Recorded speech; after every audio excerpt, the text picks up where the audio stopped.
नमस्कार दर्शक बंधु आज हूँ मार्च मास 18 तारिख बुधवार। आज दिन टॉप 20 गुरुत्वपूर्ण खबर उपरे आसंतु नजर पकाइबा। वीडियोटी को शेष पर्यंत देखंतु। मात्र किछि समय मध्यरे जानि परिबे आज दिन संपूर्ण खबर। ता पूर्वरु चैनल रे नुआ थिले चैनल को सब्सक्राइब करी पाखरे आसुथिबा बेल आइकन को ऑन करी रखंतु। एमिति प्रतिदिन लेटेस्ट न्यूज सर्वप्रथमे देखिबा पाई। तेबे आसंतु संपूर्ण खबर उपरे नजर पकाइबा। आजिर प्रथम खबर मार्च 31 परे बढ़ी पारे पेट्रोल डीजेल दर। $136 टपिला अशोधित तैलर दाम। पश्चिम एशिया रे जारी रहितिबा युद्ध और उत्तेजना भारतीय अर्थनीति पई बड़ संकट सृष्टि करुछि। हरमुज प्रणाली रे अवरोध जोगु जोगाण बाधाप्राप्त हेबारु विश्व बाजार रे अशोधित तैलर मूल्य रे वृद्धि पाइछि। शुक्रवार भारतीय अशोधित तैलर मूल्य बैरेल पिछा $136.56 रे पहुंचिछि, जहा पूर्वरु मात्र $70.9 रहितला। वर्तमान पाई तैल कंपनी गुड़िक खुचुरा मूल्य स्थिर करथिले मध्य मार्च 31 पर स्थिति बदलिबार आशा करा जाउछि। परवर्ती खबर महंगा हला फास्टैग रो वार्षिक पास। जातीय राजपथ रे नियमित यात्रा करुथिबा व्यक्तिगत गाड़ी चालकंक पई एक बड़ खबर। केंद्र सरकार एबे फास्टैग व्यवहारकारी को देइछंती बड़ झटका। महंगा हेबाकू जाउछि फास्टैग रो वार्षिक पास। भारतीय जातीय राजपथ प्राधिकरण फास्टैग रो वार्षिक पास रो दाम बढ़ाइबाकू घोषणा करिसंती। आसंता एप्रिल 1 तारिखरु एही नुआ दर लागू हेबाकू जाउछि। पुराना दर जहाँकि 3000 टंका रहिथिबा बेले नुआ दर होइछि 3075 टंका। परवर्ती खबर एबे मात्र 3 दिन रे मिलिबो ईपीएफ टंका। आसिला बड़ अपडेट जानंतु नुआ सिस्टम। सरकार लोकसभा रे ईपीएफ 3.0 उपरे एक गुरुत्वपूर्ण सूचना शेयर करिसंती। एही नुआ सिस्टम अधीन रे क्लेम समाधान को त्वरान्वित करा जाइछि। पेंशन प्रदान रो व्यवस्था रे मध्य उन्नति आछि एवं प्रशासनिक प्रक्रिया गुडी को यथेष्ट सरल करा जाइछि। वर्तमान ऑटो मोड रे क्लेम समाधान होई पारुछि, ऑटोमेटिक टंका ट्रांसफर होई पारुछि एवं 3 दिन मध्य रे क्लेम बा दाबी समाधान होई पारुछि। परवर्ती खबर मार्च शेष सुद्धा मालकानगिरी विमान बंदर रु उड़िबो विमान। सरकारक पक्षरु प्रक्रिया आरंभ। मालकानगिरी जिलावासी पई खुशी खबर। मार्च शेष सुद्धा मालकानगिरी विमान बंदर रु नियमित भाबरे उड़िबो विमान। एथिपाई राज्य सरकारक उच्च स्तरीय टीम एवं इंडिया वन एयर कंपनी रो एक वैषयिक टीम मालकानगिरी विमान बंदर ग्रस्त करी स्थिति अनुध्यान करिसंती। परवर्ती खबर युद्ध मध्य रे ईरान रो आर्मेनिया देई 550 भारतीयों को उद्धार करा जाइछि। पश्चिम एशिया रे युद्ध लागि रहितिबा बेले भारत सरकार अंतः मंत्री स्तरीय सांबादिक सम्मेलन रे एलपीजी जोगाण, गल्फ अंचल रे थिबा परिवहन जहाज और भारतीय नागरिकंक प्रत्यावर्तन नै विस्तृत सूचना प्रदान करिसंती। भारत एहार नागरिक मानकु सुरक्षित फेराई आनिबाकू समस्त प्रयास जारी रखिछि। एहा मध्य रे ईरान रु 550 रु अधिक भारतीयों को फेराई अना जाइछि, जहा आर्मेनिया देई भारतीय माने नुआ दिल्ली फेरिछंती। परवर्ती खबर 20 जाय काल बैसाखी प्रभाव रे वर्षा संभावना। 40 किलोमीटर बेगरे बहिबो पवन। आसंता 20 तारिख जाय राज्यर विक्षिप्त स्थान रे काल बैसाखी प्रभाव रे वर्षा होई पारे। आज उत्तर ओडिशा और दक्षिण ओडिशा रो किछि स्थान रे झड़ वर्षा होई पारे एवं 19 तारिख रे उत्तर ओडिशा रो किछि स्थान रे वर्षा हेबार संभावना रहिछि। सेहिपरि 20 तारिख रे उत्तर और दक्षिण ओडिशा रो विभिन्न स्थान रे काल बैसाखी प्रभाव रु वर्षा आशंका थिबा नै पाणीपाग विभाग आकलन करिछि। परवर्ती खबर आज ठारू घरोई स्कूल रे आरटी नामलेखा प्रक्रिया आरंभ होइछि। प्रथम पर्याय रे 27230 जन छात्र छात्री को सीट आवंटन करा जाइछि। एणिकी शिक्षा अधिकार आईन अनुଯାयी अनग्रसर श्रेणी रो पिला मानकु घरोई स्कूल रे मागणा शिक्षा प्रदान करा जिवो। एथिपाई आरटी पारदर्शी पोर्टाल माध्यम रे नामलेखा प्रक्रिया चालिछि।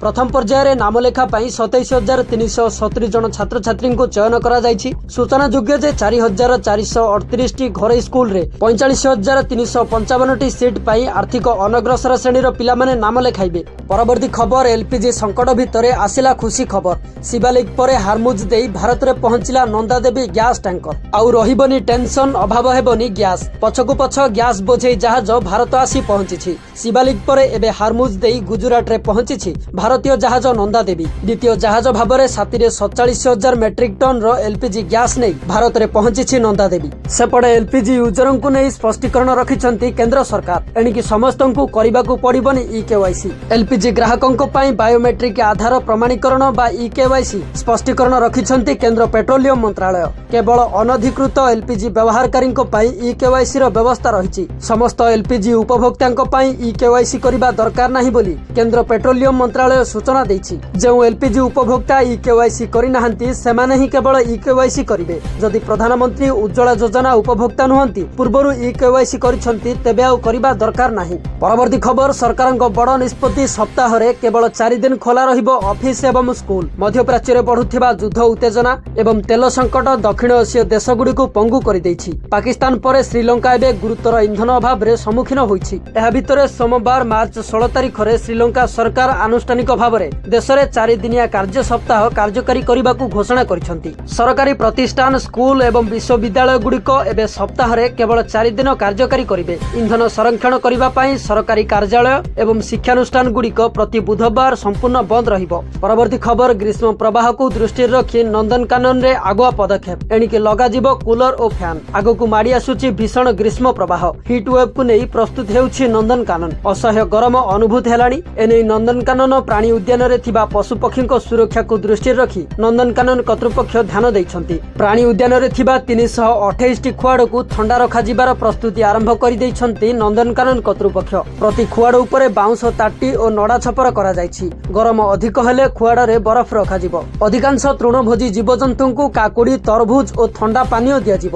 ବାଘ, ସିଂହ ଭଳି ମାଂସାଶୀ ପ୍ରାଣୀମାନଙ୍କୁ ବିଭିନ୍ନ ଉପାୟରେ ମାଂସକୁ ବରଫ କରି ଖାଇବାକୁ ଦିଆଯିବ। ପରବର୍ତ୍ତୀ ଖବର, ଏପ୍ରିଲ 1ରୁ ଲାଗୁ ହେବ ନୂଆ ନିୟମ। ଏଣିକି ଅଣ୍ଡା ଉପରେ ଲାଗିବ ଏକ୍ସପାୟରି ମୋହର। ଖାଉଟିଙ୍କ ପାଇଁ ବଡ଼ ଖବର। ଏଣିକି ତାଜା ଅଣ୍ଡା କହି ଖରାପ ଅଣ୍ଡା ବିକି ପାରିବେନି ଦୋକାନୀ। ଏବେ ଅଣ୍ଡାରେ ଲେଖା ହେବ ଏକ୍ସପାୟରି ଡେଟ୍। ଗ୍ରାହକ ତାରିଖ ଦେଖି କିଣିବେ ଅଣ୍ଡା। ଏପ୍ରିଲ 1 ତାରିଖରୁ ଲାଗୁ ହେବ ଏହି ନିୟମ। ଉତ୍ତରପ୍ରଦେଶରେ ଏହି ନିୟମ ଲାଗୁ ହୋଇଛି। ଖାଉଟିଙ୍କ ସୁରକ୍ଷାକୁ ଦୃଷ୍ଟିରେ ରଖି ମୁଖ୍ୟମନ୍ତ୍ରୀ ଯୋଗୀ ଆଦିତ୍ୟନାଥ ଏଭଳି ପଦକ୍ଷେପ ନେଇଛନ୍ତି। ଏଣିକି ଉତ୍ତରପ୍ରଦେଶର ସବୁ ଅଣ୍ଡା ଉପରେ ଉତ୍ପାଦିତ ତାରିଖ ଏବଂ ଏକ୍ସପାୟରି ତାରିଖର ମୋହର ଲଗାଯିବ। ପରବର୍ତ୍ତୀ ଖବର, ସରକାର ଆଣିଲେ ବଡ଼ ସ୍କିମ୍। ଏଥର ବିଜୁଳି ବିଲ୍ ଆସିବ 0। ବିଦ୍ୟୁତ୍ ବିଲ୍ ଆଜି ପ୍ରତ୍ୟେକ ପରିବାର ପାଇଁ ଏକ ମୁଣ୍ଡବିନ୍ଧାର କାରଣ ପାଲଟିଛି। ମାସ ଶେଷରେ ବିଲ୍ ଆସିବା ପ୍ରାୟତଃ ପରିବାର ବଜେଟକୁ ଅସ୍ଥିର କରିଦିଏ। ଏହାକୁ ଦୃଷ୍ଟିରେ ରଖି ସରକାର ଏକ ନୂଆ ଯୋଜନା ପ୍ରଚଳନ କରିଛନ୍ତି। ସରକାରଙ୍କ ଏହି ଯୋଜନା ଅଧୀନରେ ଘର ମାଲିକମାନଙ୍କୁ ମାଗଣାରେ ସେମାନଙ୍କ ଛାତ ଉପରେ ସୋଲାର ପ୍ୟାନେଲ ସ୍ଥାପନ କରିବାର ସୁଯୋଗ ଦିଆଯାଉଛି। ଏଠାରେ ଯୋଗ୍ୟ ବିପିଏଲ୍ ବା ଦାରିଦ୍ର୍ୟ ସୀମାରେଖା ତଳେ ରହିଥିବା ପରିବାରମାନେ କୁଟୀର ଜ୍ୟୋତି ଯୋଜନା ଅଧୀନରେ ସିଧାସଳଖ ଏହି ଲାଭ ପାଉଛନ୍ତି। ତେବେ ଏହିପରି ଯୋଜନା ଓଡ଼ିଶାରେ ମଧ୍ୟ ଲାଗୁ ହେବା ଆବଶ୍ୟକ କି ନୁହେଁ, ତାହା ଆପଣଙ୍କର ମତାମତ କମେଣ୍ଟ ମାଧ୍ୟମରେ ଜଣାନ୍ତୁ। ପରବର୍ତ୍ତୀ ଖବର, ସୁନା ଓ ରୂପା ଦରରେ ପରିବର୍ତ୍ତନ। 5 ଦିନ ଧରି କମୁଛି ସୁନାର ଦାମ। ବହୁଦିନ ପରେ ଅନ୍ତର୍ଜାତୀୟ ବଜାରରେ ସୁନାର ଆଉନ୍ସ ପିଛା ଦର $5,000 ତଳକୁ ଖସିଛି। ଏହାର ପ୍ରଭାବରେ ଭୁବନେଶ୍ୱରରେ ସୁନା ଓ ରୂପାର ଦାମରେ ଶସ୍ତା ହୋଇଛି। ସୋମବାର 22 କ୍ୟାରେଟ ସୁନାର ଦାମ 2,050 ଟଙ୍କା ହ୍ରାସ ପାଇଥିବା ବେଳେ 1,44,300 ଟଙ୍କା ହୋଇଛି। ସେହିପରି 24 କ୍ୟାରେଟ ସୁନାର ଦାମ 2,240 ଟଙ୍କା ହ୍ରାସ ପାଇ 1,57,220 ଟଙ୍କା ହୋଇଛି। ଅନ୍ତର୍ଜାତୀୟ ବଜାରରେ ଅଶୋଧିତ ତୈଳର ଦର ମହଙ୍ଗା ହେଉଥିବାରୁ ତାହା ଦୀର୍ଘକାଳୀନ ଭିତ୍ତିରେ ଦରଦାମ ସ୍ଥିତିକୁ ବେଲଗାମ କରିବ ବୋଲି ଆଶଙ୍କା ରହିଛି। ପରବର୍ତ୍ତୀ ଖବର, 20 ମାସରେ ମରିଛନ୍ତି 154 ହାତୀ। ଜଙ୍ଗଲ ଓ ପରିବେଶ ମନ୍ତ୍ରୀଙ୍କର ସୂଚନା। ଗତ 20 ମାସ ମଧ୍ୟରେ ମରିଛନ୍ତି 154 ହାତୀ। ସେହିପରି ଗତ 3 ବର୍ଷ ମଧ୍ୟରେ 344ଟି ହାତୀଙ୍କର ମୃତ୍ୟୁ ହୋଇଛି। ସେଥିମଧ୍ୟରୁ 15ଟି ଦୁର୍ଘଟଣାରେ ମୃତ୍ୟୁ ହୋଇଥିବା ବେଳେ 23ଟି ଶିକାରୀଙ୍କର ଶିକାର ସାଜିଛନ୍ତି। ଏନେଇ ବିଧାନସଭାରେ ଉତ୍ତର ରଖିଛନ୍ତି ଜଙ୍ଗଲ ଓ ପରିବେଶ ମନ୍ତ୍ରୀ ଗଣେଶ ରାମ ସିଂ ଖୁଣ୍ଟିଆ। ପରବର୍ତ୍ତୀ ଖବର, ଗ୍ୟାସ୍ ଉପଭୋକ୍ତାଙ୍କ ପାଇଁ ଆସିଲା ଖୁସି ଖବର। ଏଲ୍ପିଜି ଉପଭୋକ୍ତାଙ୍କୁ 500 ଟଙ୍କା ରିହାତି ମିଳିବ। ଘରୋଇ ଏଲ୍ପିଜି ଯୋଗାଣ ଉପରେ ଚାପ ପଡ଼ିବା ମଧ୍ୟରେ ସରକାର ପାଇପ୍ ଇନ୍ଧନ ଗ୍ୟାସ୍ ଏବଂ ଏଲ୍ପିଜି ଯୋଗାଣ ରଖିଥିବା ଗ୍ରାହକଙ୍କ ଉପରେ କଟକଣା ଜାରି କରିଛନ୍ତି ଏବଂ ସେମାନଙ୍କୁ ପରବର୍ତ୍ତୀ ସଂଯୋଗ ହସ୍ତାନ୍ତର କରିବାକୁ ନିର୍ଦ୍ଦେଶ ଦେଇଛନ୍ତି। ଏହା ମଧ୍ୟ କୁହାଯାଇଛି ଯେ ପିଏନ୍ଜି ସଂଯୋଗ ଥିବା ଗ୍ରାହକମାନେ କୌଣସି ସରକାରୀ ତୈଳ କମ୍ପାନୀରୁ ଘରୋଇ ଏଲ୍ପିଜି ରିଫିଲ୍ ନେଇପାରିବେ ନାହିଁ। ଏଣିକି 500 ଟଙ୍କାରେ ମିଳିବ ଗ୍ୟାସ୍ ସିଲିଣ୍ଡର। ଏଲ୍ପିଜି ଗ୍ୟାସ୍ ସଂକଟ ଧୀରେ ଧୀରେ ବଢୁଥିବା କାରଣରୁ ପିଏନ୍ଜି ଗ୍ୟାସ୍କୁ ସରକାର ଅଧିକ ଗୁରୁତ୍ୱ ଦେଇଛନ୍ତି। ଏଥିରେ ଆଇଜିଏଲ୍ କହିଛନ୍ତି ଯେ ଏଲ୍ପିଜି ଉପଭୋକ୍ତା ପିଏନ୍ଜିର କନେକ୍ସନ ନେଉଛନ୍ତି ସେମାନଙ୍କୁ ଗ୍ୟାସ୍ କିଣିବାରେ 500 ଟଙ୍କା ରିହାତି ମିଳିବ। ଦିଲ୍ଲୀର ଏକ ସଭାରେ ଏଲ୍ପିଜି ସଂକଟ ବିଷୟରେ ଆଲୋଚନା କରାଯାଇଛି। ଏବେ ଅବସ୍ଥା ଚିନ୍ତାଜନକ ରହିଛି। ସାଧାରଣ ଉପଭୋକ୍ତାଙ୍କୁ ଏଲ୍ପିଜି ଗ୍ୟାସ୍ ସିଲିଣ୍ଡର ବିତରଣ କରାଯିବା ସହ କମର୍ସିଆଲ ଏଲ୍ପିଜି ବିତରଣ ମଧ୍ୟ ଆରମ୍ଭ ହୋଇଛି। ପରବର୍ତ୍ତୀ ଖବର, 5% ବଢିଲା ଡିଏ। ମାଲମାଲ ହେବେ ସରକାରୀ କର୍ମଚାରୀ। କେନ୍ଦ୍ର ସରକାରଙ୍କ ପକ୍ଷରୁ ସାରା ଦେଶରେ 8ମ ବେତନ ଲାଗୁ କରିବା ପାଇଁ ପ୍ରସ୍ତୁତି ସମ୍ପର୍କରେ ଆଲୋଚନା ଏବେ ଜୋରଦାର ଚାଲିଛି। ଏହି ମଧ୍ୟରେ ତ୍ରିପୁରା ମୁଖ୍ୟମନ୍ତ୍ରୀ ମାଣିକ ସାହା ରାଜ୍ୟ ସରକାରୀ କର୍ମଚାରୀ ଏବଂ ପେନ୍ସନଭୋଗୀଙ୍କ ପାଇଁ ମହଙ୍ଗା ଭତ୍ତାରେ 5% ବୃଦ୍ଧି ଘୋଷଣା କରିଛନ୍ତି। ଏହି ବର୍ଦ୍ଧିତ ଡିଏ ଏବଂ ଡିଆର୍ ଏପ୍ରିଲ 1, 2026ରୁ କାର୍ଯ୍ୟକାରୀ ହେବ। ତ୍ରିପୁରା ବିଧାନସଭାର ଚଳିତ ଅଧିବେଶନର ଦ୍ୱିତୀୟ ଦିନରେ ରାଜ୍ୟ ବଜେଟ୍ ଉପସ୍ଥାପନ ପରେ ମୁଖ୍ୟମନ୍ତ୍ରୀ ଡିଏ ଏବଂ ଡିଆର୍ ବୃଦ୍ଧି ସମ୍ପର୍କରେ ଏହି ଘୋଷଣା କରିଥିଲେ। ପରବର୍ତ୍ତୀ ଖବର, ଓଡ଼ିଶାର 9 ଜିଲ୍ଲା ଦେଇଯିବ ଖଡ଼ଗପୁର ବିଜୟୱାଡ଼ା ଏକ୍ସପ୍ରେସୱେ। ଓଡ଼ିଶା ପାଇଁ ଏକ ବଡ଼ ଖବର। ରାଜ୍ୟରେ ଗଡ଼ିବ ବିକାଶର ଗାଡ଼ି। ପଶ୍ଚିମବଙ୍ଗର ଖଡ଼ଗପୁର ଠାରୁ ଆନ୍ଧ୍ରପ୍ରଦେଶର ବିଜୟୱାଡ଼ାକୁ ସଂଯୋଗ କରୁଥିବା ହାଇସ୍ପିଡ୍ କରିଡର ଏବେ ଓଡ଼ିଶାର 9ଟି ଜିଲ୍ଲା ଦେଇ ଅତିକ୍ରମ କରିବ।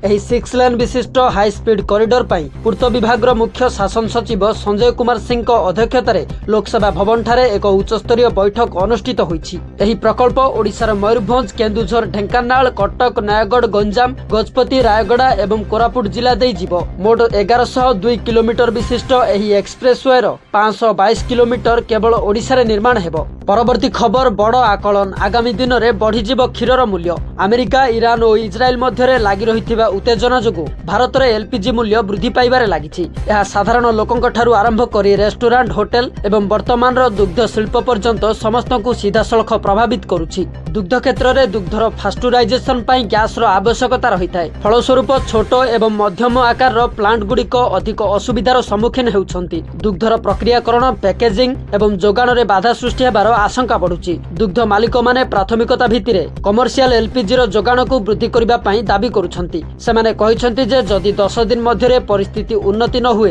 तेबे दुग्ध दर वृद्धि पाइपारे किंबा उपलब्धता ह्रास पाइपारे।